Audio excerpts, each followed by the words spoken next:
Hello everyone. Loki season 1 के and में जब ब्रांच टाइमलेस निकल रही थी तब ह्यू रिमेंस को पता नहीं था कि अब फ्यूचर में क्या होने वाला है और उसने सिल्वी के हाथों अपने आप को मरने दिया। तो इस बात पे कितनी सच्चाई है? क्या ह्यू रिमेंस ने कोई प्लान आगे बनाया नहीं था? जब ह्यू रिमेंस को पता था कि उसके टीवीएस से जाने के बाद तब वहाँ पे उसके ऐसे वेरिएंट्स आने वाले जो उससे भी ज़्यादा खतरनाक है। तो इसी चीज़ के ऊपर आज हम बात करने वाले हैं। So let's start.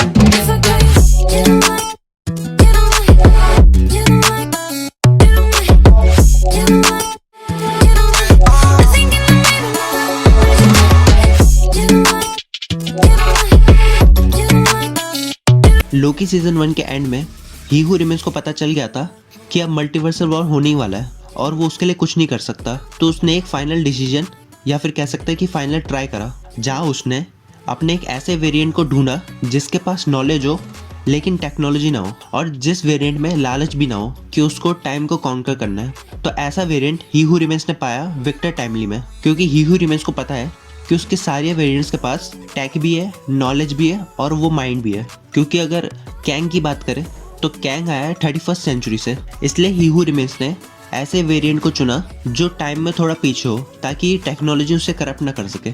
और जैसे कि हमने लोकी सीजन 1 के एंड में देखा था कि ह्यू रिमेंस पहले चाहता था कि लोकी और सिल्वी ये दोनों टीवीए को संभाले, लेकिन उनका सपोर्ट भी ना मिलने की वजह से उसने प्लान बी चुना जो कि था विक्टर टाइमली। ह्यू रिमेंस कभी नहीं चाहता था कि उसका कोई भी वेरिएंट टीवीए को रूल करे, क्योंकि उसको पता है कि इसके कॉन्सिक्वेंस क्या होंगे। लेकिन लोकी और सिल्वी के मना करने के बाद उसके पास कोई और ऑप्शन बचा नहीं था, इसलिए उसने मिस मिनट और रवोना की हेल्प ली और एक टीवीए की बुक पहुंचाई विक्टर टाइमली को। और विक्टर टाइमली को टीवीए चलाने का सबसे बड़ा एडवांटेज ये है कि वो सबसे शांत वेरिएंट है और वो भी लड़ाई झगड़े में बिलीव नहीं करता। लेकिन जो सभी कैंग वेरिएंट्स में एक बात कॉमन है, वो ये है कि इन सबको पार्टनरशिप में काम करना अच्छा नहीं लगता।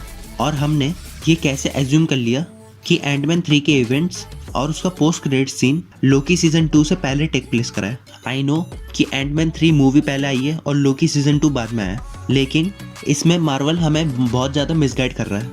अकॉर्डिंग टू मी जो लोकी सीजन 2 का जो एंड होगा उसके बाद ही एंटमैन का post credit scene take place करेगा, यानी कि जिसमें हमने सभी कैंग वेरिएंट्स को देखा था वो चीज़ लोकी सीजन 2 के एंड में हमें दिखाई जाएगी या फिर कभी आगे।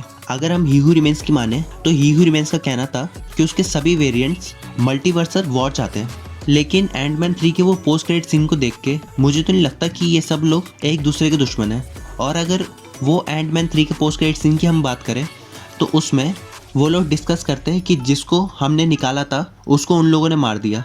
इस स्टेटमेंट में किसी का नाम नहीं लिया गया था, बस हमें ये बताया गया था कि कैंग की काउंसिल में से किसी को निकाला है। अब वो कौन सा वेरिएंट था, क्योंकि अभी तक हमने एमसीयू में कैंग के 3 वेरिएंट्स को देख लिया है प्रॉपर्ली। ह्यू रिमेंस लोकी सीजन 1 में, विक्टर टाइमली लोकी सीजन 2 में और कैंग द कॉन्करर एंटमैन में। और अगर लेटेस्ट रूमर की माने कैंग का एक और वेरिएंट देखने को मिलेगा लोकी सीजन 2 के एंड में, जो कि होने वाला है बियॉन्डर।